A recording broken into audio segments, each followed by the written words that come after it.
لله نحمده ونستعينه ونستغفره ونعوذ بالله من شرور أنفسنا ومن سيئات أعمالنا من يهده الله فلا مضل له ومن يضلله فلا هادي له ونشهد أن لا إله إلا الله وحده لا شريك له وأشهد أن محمدا عبده ورسوله.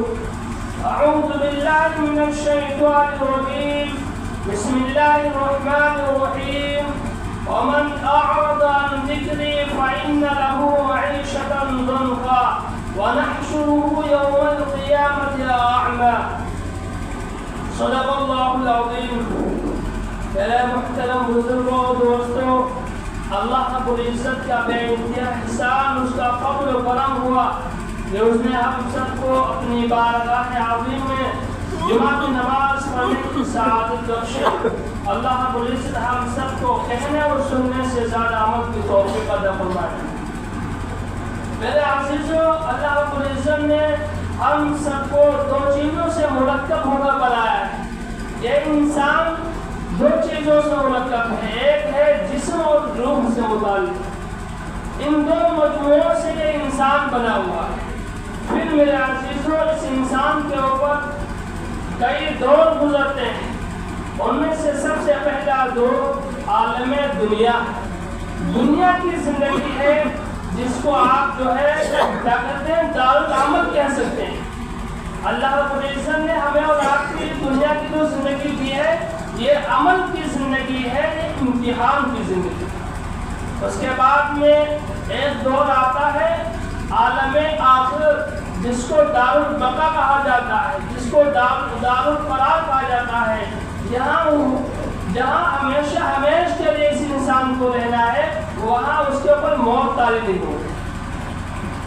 اور ایک اور دور گزرتا ہے، اس کو کہا جاتا ہے عالم برزخ، یعنی دارالانتظار، جس کو انتظار کا گھر کہا جاتا ہے، جس کو ویٹنگ کا گھر کہا جاتا ہے. اور وہ میرے عزیزوں ہے قبر کی زندگی. اور وہ قبر کی زندگی مرنے کے بعد سے انسان سے شروع ہو جاتی ہے، جب تک قیامت برپا نہیں ہوگی. جب تک قیامت قائم نہیں ہوگی، اس وقت تک انسان کو وہاں رہنا ہے.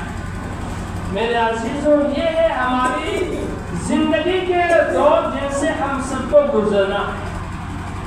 میرے عزیزوں، جب انسان اس دنیا سے کوچ کر جاتا ہے تو اس کے لیے اگر اچھا انسان ہوتا ہے تو اس کو مقام علیین نصیب ہوتا ہے.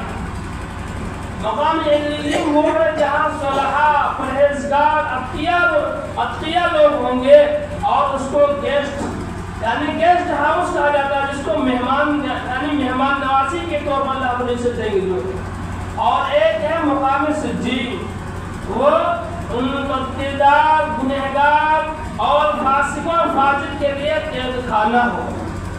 تو میرے عزیزوں، ہمیں غور و فکر کرنا چاہیے کہ ہمیں ان مراحل سے گزرنا ہے.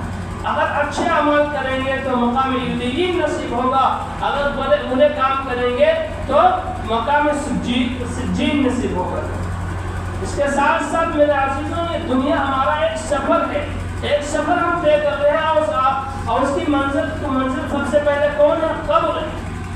آپ دنیا میں دیکھ لیجیے کہ کوئی بھی مسافر، چاہے وہ ٹرین سے جاتا ہو، چاہے وہ پلین سے جاتا ہو، تو اس کی سب سے پہلے جو منزل ہوتی ہے وہ اس کے اسٹیشن ہوتے ہیں، وہ اس کے جو ہے پلیٹ فارم ہوتے ہیں، وہ اس کے ایئرپورٹ ہوتے ہیں.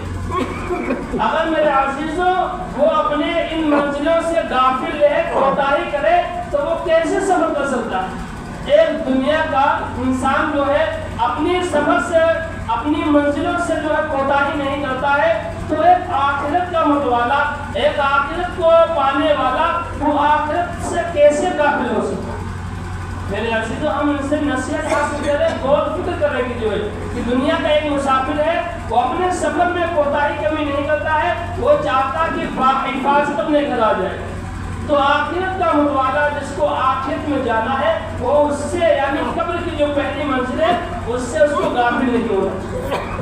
میرے عزیزوں، قبر کے بارے میں واقعات ہیں. اللہ کے رسول صلی اللہ علیہ وسلم ایک جنازے میں شرکت فرما رہے تھے. آپ جب جنازے کو لے کر گئے اور اس کے بعد میں آپ قبرستان میں بیٹھے تو آپ اتنا رو رہے تھے کہ آپ جس جگہ بیٹھے ہوئے تھے آنسوؤں کی لڑی سے وہ جگہ تر ہو گئی۔ اور پھر اللہ کے رسول صلی اللہ علیہ وسلم ارشاد فرماتے ہیں، اپنے صحابہ سے ارشاد فرماتے ہیں، بھائیوں ان مواقع کے لیے، ان چیزوں کے لیے اپنے آپ کو تیار رکھیں۔ اسی طریقے سے انس رضی اللہ تعالیٰ عنہ فرماتے ہیں کہ اللہ کے حبیب علیہ السلام جب اپنے صاحبزادی کا جنازہ لے کر پہنچے ہیں تو وہاں پر آپ اتنا رو رہے تھے کہ آپ کی جو ہے آنسوؤں کی لڑی بن گئی۔ اسی طریقے سے میرے عزیزوں واقعات میں آتا ہے، حدیث میں ہے، حضرت عثمان غنی رضی اللہ تعالیٰ عنہ جو سخاوت کے پہاڑ تھے، جو خلیفہ ثالث ہیں، ان کے بارے میں ذکر کیا جاتا ہے کہ جب آپ قبرستان میں تشریف لے جاتے، کسی قبر کے پاس سے گزرتے تو آپ اتنا روتے کہ آپ جو ہے آنسوؤں سے آپ کی داڑھی مبارک تر ہوتی۔ کسی نے پوچھا کہ آپ کے سامنے جنت اور دوزخ کا تذکرہ کیا جاتا ہے، آپ اتنا نہیں روتے ہیں، اور قبر کا جب تذکرہ ہوتا ہے اور آپ قبر سے کے پاس سے گزرتے ہیں تو آپ اتنا روتے ہیں کہ آپ کی داڑھی مبارک تر ہو جاتی ہے۔ میرے عزیزو آپ غور کر کے سنیں جو ہے حضرت عثمان غنی رضی اللہ تعالیٰ عنہ نے کیا بات کہی کہ دیکھو میرے عزیزو، قبر آخرت کی منزلوں میں سے سب سے پہلی منزل ہے، اگر اس منزل میں ہم کامیاب ہو گئے تو باقی منزلوں میں بھی کامیاب ہوں گے انشاءاللہ، اگر اس منزل میں ناکام ہو گئے تو آخرت ناکام ہے۔ تو میرے عزیزو ہمیں ان باتوں سے غور فکر کرنے کی ضرورت ہے۔ اسی طریقے سے اللہ کے حبیب علیہ السلام ایک موقع پر بیٹھے ہوئے تھے، صحابہ رضی اللہ تعالیٰ عنہ پہنچے تو وہ کھلکھلا کر ہنس رہے تھے، تو اللہ کے حبیب علیہ السلام ارشاد فرمانے لگے، اگر تم موت کو کثرت سے یاد کیا کرو تو جو میں حالت تمہاری دیکھ رہا تھا وہ میں تمہاری حالت نہیں دیکھ رہا۔ اور ارشاد فرمایا کہ قبر روزانہ یہ اعلان کرتی ہے، میں بیگانگی کا گھر ہوں، میں کیڑوں مکوڑوں کا گھر ہوں، میں مٹی کا گھر ہوں، میں تنہائی کا گھر ہوں۔ جب میرے اندر کوئی اچھا بندہ رکھا جاتا ہے تو میں اس کے لیے حد نظر کشادہ ہو جاتی ہوں، وسیع ہو جاتی ہوں، اور پھر اس کے لیے جنت سے جو ہے ہوائیں آنے لگتی ہیں، جنت سے خوشبوئیں آنے لگتی ہیں۔ یہ مقام حاصل کرنے کے لیے میرے عزیز اللہ رب العزت نے ہمیں یہ دنیا دی، ہم کیوں غفلت کرتے ہیں؟ اللہ کے حبیب علیہ السلام جو احکامات لے کر آئے ہیں ان میں ہم کیوں کوتاہی کریں کہ جس کی بنیاد پر ہم اس دنیا سے جانے کے بعد پریشانیوں میں مبتلا ہیں۔ اور پھر اللہ کے حبیب علیہ السلام ارشاد فرماتے ہیں، اور قبر یہ بھی اعلان کرتی ہے کہ جب میرے اندر کوئی برا بندہ رکھا جاتا ہے، کوئی خبیث بندہ رکھا جاتا ہے، کوئی فاسق و فاجر بندہ رکھا جاتا ہے تو میں اس کے لیے اتنی جو ہے تنگ ہو جاتی ہوں کہ ایک پسلیاں دوسری پسلیوں میں گھس جاتی ہوں، اور پھر اس کے لیے دوزخ سے گندی ہوائیں اور بوئیں آنے لگتی ہے جس سے وہ انسان جو ہے مر کے بھی نہیں مرتا۔ میرے عزیزوں ہمارے جو پہلی منزل آنے والے قبر ہے اس سے ہم عبرت حاصل کرنے والے بنے، اور میں جو شروع میں آیت کریمہ پڑھی جس میں اللہ رب العزت ارشاد فرماتے ہیں، وَمَنْ أَعْرَضَ عَنْ ذِكْرِي، جو شخص میرے ذکر سے اعراض کرے گا، یعنی اللہ رب العزت کی اطاعت و بندگی سے جو ہے کوتاہی کرے گا، سستی کرے گا، معیشتاً ضنکا، تو اس کے لیے رزق تنگ کر دیا جائے گا، اس کے اوپر معیشت کو تنگ کر دیا جائے گا، اس کے اوپر پریشانیوں کی انبار کھول دیے جائیں گے۔